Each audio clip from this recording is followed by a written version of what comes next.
les efforts du programme, que ce soit en termes d'équipement, de matériel, mais principalement en termes de ressources humaines et de formation. Je tiens à cet égard à souligner l'investissement de son coordonnateur et de lui garantir aussi l'appui. Et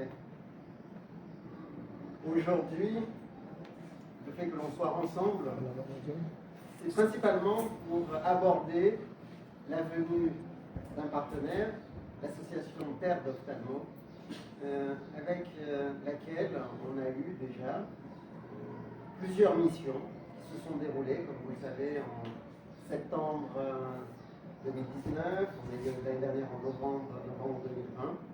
Et malgré le contexte actuel de la crise du Covid, on a réussi à ce qu'une équipe vienne nous rejoindre.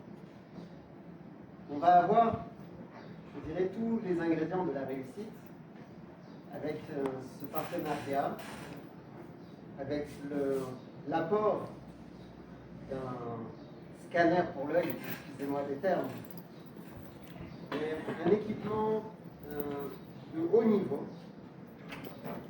Et la venue de l'équipe va permettre de former à l'utilisation.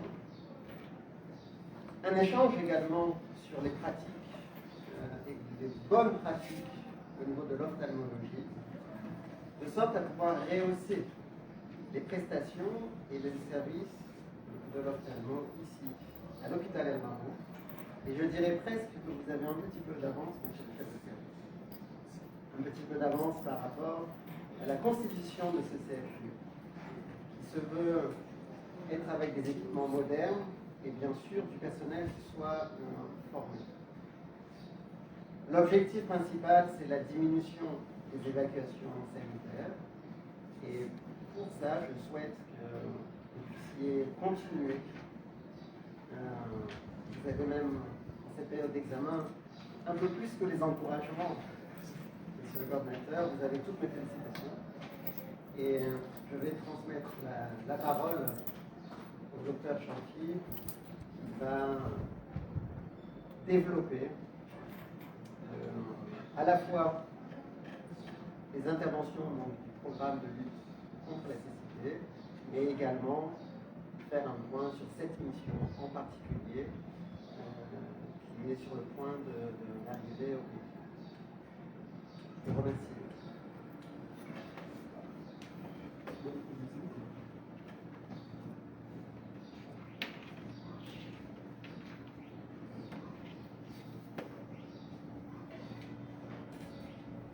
Merci beaucoup, monsieur le directeur du Centre hospitalier national El Marouf, pour votre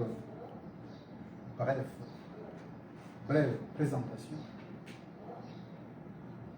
Avant d'entamer mes propos, je tiens d'abord à remercier la presse qui a toujours été présente à nos conférences de presse. Je remercie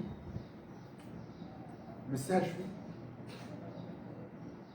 tout particulièrement monsieur le directeur, qui est toujours disposé à nous recevoir et à appuyer les activités du programme. Je remercie également la tutelle, le ministère de la Santé, qui est en fait le parrain officiel, parce que le programme national de lutte contre la cécité est un programme du ministère de la Santé. Je ne manquerai pas de remercier aussi nos partenaires, l'OMS, qui n'a jamais cessé d'appuyer ce programme, malgré que ce programme est un programme pauvre des programmes du ministère de la Santé. Mais toutefois, on essaye d'être là et d'apporter ce que nous pouvons. Eh bien, l'objet de ce point de presse, c'est de vous montrer la continuité des activités du programme national de lutte contre la cécité dans le cadre du deuxième semestre. Eh bien, comme vous le savez, vous n'êtes pas étranger aux activités du programme national de lutte contre la cécité. Dernièrement, nous avons eu une grande activité qui est la 14e journée d'ophtalmologie des Comores, qui a eu lieu en juin et qui a été honorée de la présence du chef de l'État. Donc, dans ce deuxième semestre, nous allons avoir bientôt la mission de terre d'ophtalmologie qui va séjourner dans notre pays.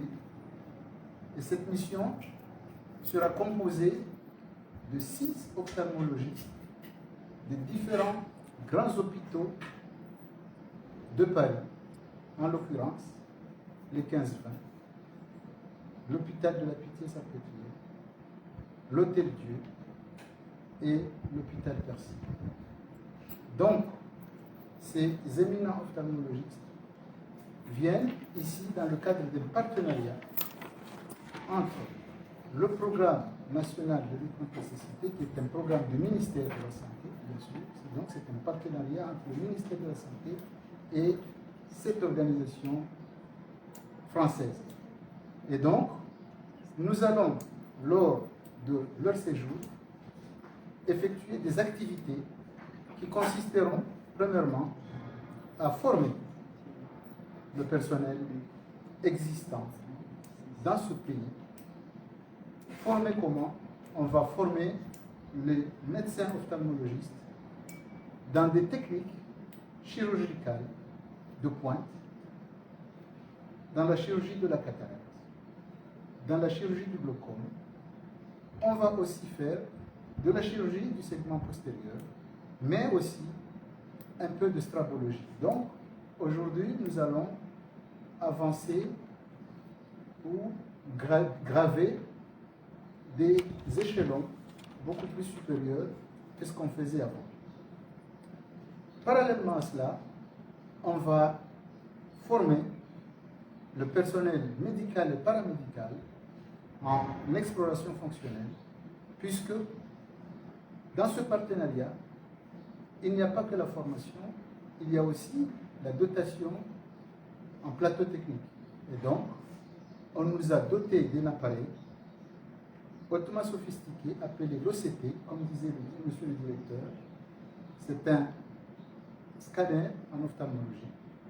Et cet appareil-là va nous permettre de poser des diagnostics de pointe, mais aussi de poser des indications thérapeutiques par rapport à certaines pathologies qu'on envoyait à l'extérieur, telles que la rétinopathie diabétique, c'est-à-dire des complications ophtalmologiques du diabète, mais aussi de dépister le plus tôt possible et de voir les stades terminaux des glaucomes, c'est-à-dire des maladies tensionnelles des yeux. Donc c'est un appareil qui va nous aider, nous en tant que professionnels, mais aussi pour les patients.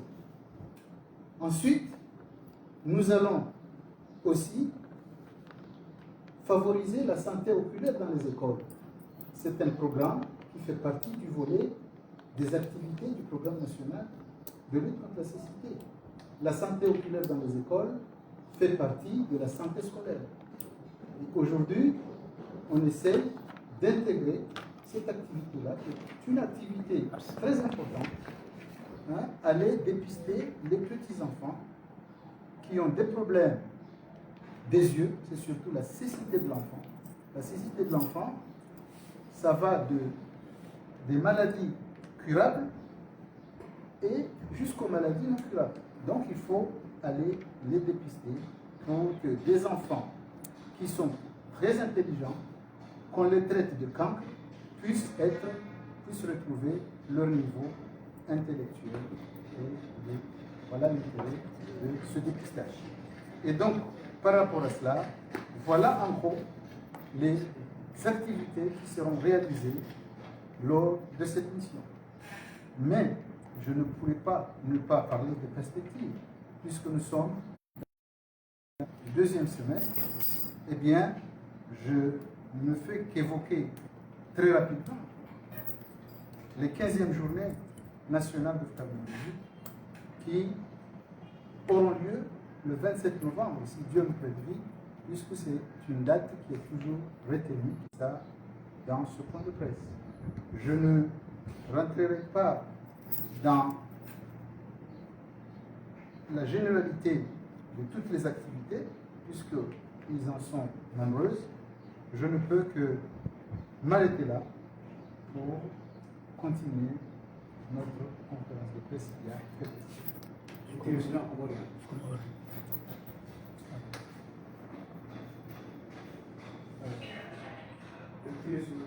Kwezi lijumba yeye katika sehemu mbili uharuma zihazi kao ni barnamaji dawla ya wananchi matsu ngazi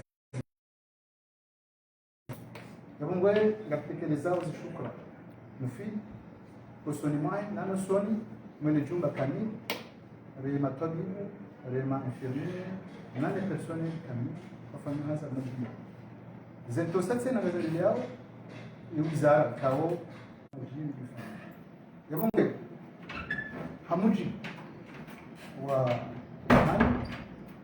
umuhimu wa parama leo tujali mwana semukaya wanu unudo udungu wa hizi hazikao hizi Tanzania ngasina takriban mahab 20 ngojao wafanyishiha upande wa wizara huno ni barnamaji dawla wanaonufumazo na kungumanyo ya Kifaransa ambao terre d'ophtalmo ikaombo wao wa sanani haona si basi na takriban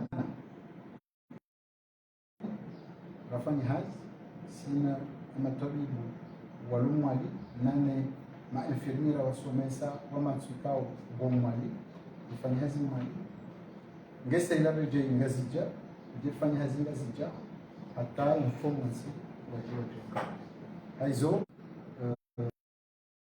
mbali za macho hususan mbali hindini lezi mbali za kesukari ikao ngazi njia wa matsoni au kao eshomo shahadani shirimwao anuwali wa macho anuwali wa sukari ilizito halafu ngajoshi tafiti tena nizi tension za macho shinda walitafiti namna tafsiri hena